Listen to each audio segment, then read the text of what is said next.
বন্ধুসকল স্বাগতম জনাইছো ফেক্স ডেইলি চেনেলটোলৈ। বন্ধুসকল কি হ'ব যদি আমি 196 কাণ্ট্ৰি ঘূৰিবলৈ পাওঁ? আপুনি ঘূৰিবলৈ ভাল পাবনে? আমাৰ কথাটো নাজানো, কিন্তু ইউএছৰ লেগজি এলফৰ্ড নামৰ ছোৱালীজনীয়ে অকলেই 21 বছৰ বয়সত সকলো দেশ ভ্ৰমণ কৰিলে। 2019 চনত গ্ৰিনিছ ৱৰ্ল্ড ৰেকৰ্ডত অতি কম বয়সীয়া সকলো দেশ ভ্ৰমণ কৰাৰ কেটেগৰীত নিজৰ নাম লিখিবলৈ সক্ষম হ'ল। কিন্তু লেগজিয়ে এই সপোন ইমান সহজে পূৰ কৰা নাছিল।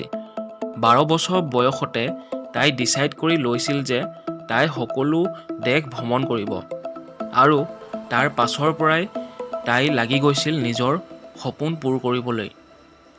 লেগজিয়ে নিজৰ দেউতাকৰ কনষ্ট্ৰাকশ্যন ছাইটত কাম কৰিছিল, আৰু এনেদৰে 18 বছৰ বয়সত 6 বছৰৰ ছেভিংছ কৰি তাই ওলাই গৈছিল দেশ ভ্ৰমণ কৰিবলৈ, আৰু প্ৰায় 3 বছৰ পাছত শেষ হৈছিল তাইৰ এই দেশ ভ্ৰমণ যাত্ৰা। বন্ধুসকল, আমি এই ভিডিঅ'ৰ পৰা এটাই শিকিব পালোঁ যে যদি আমি কিবা বস্তু এটা মনৰ পৰা বিচাৰোঁ আমি পাম, কিন্তু তাৰ বাবে কঠোৰ পৰিশ্ৰম আৰু নেৰা-নেপেৰা একাগ্ৰতা লাগিব।